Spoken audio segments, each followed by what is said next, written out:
The Devil and the Dancer, an Elemental Legacy Novella, Book 4, written by Elizabeth Hunter, narrated by Sean William Doyle.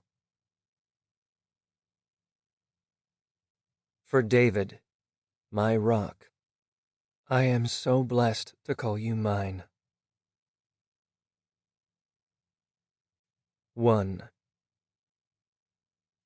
The letter was like a dozen others on the surface. It committed to nothing. It was a test. Of what, Gavin Wallace wasn't certain.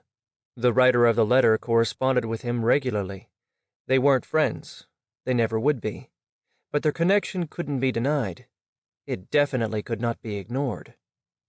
I am thinking about coming to New York City. Your introduction to the O'Brien would be most welcome. This is regarding a business matter, not a personal one. Vivian. Gavin didn't need to breathe.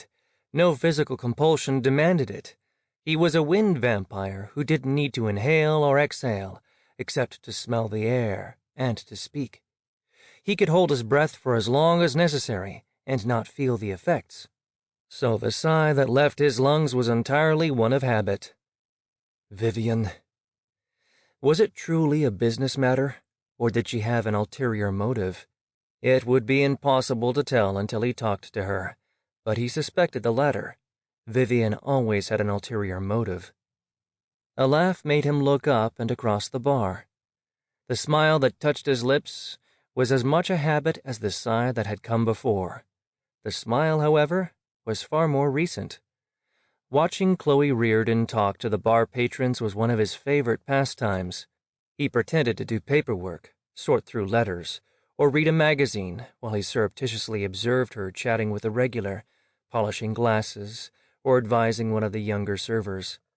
She was a woman who could enjoy talking to anyone. It was a skill Gavin had never developed, even with over a century of life behind him. If he had his way, he'd be more likely to sit in a corner and look aloof. It wasn't the most advantageous attitude for a publican. And after many years, dozens of properties, and millions in hidden accounts, that was still what Gavin considered himself. He was a barman, and he was a good one. Of course, part of the reason he was good was that he excelled at the one skill every publican needed.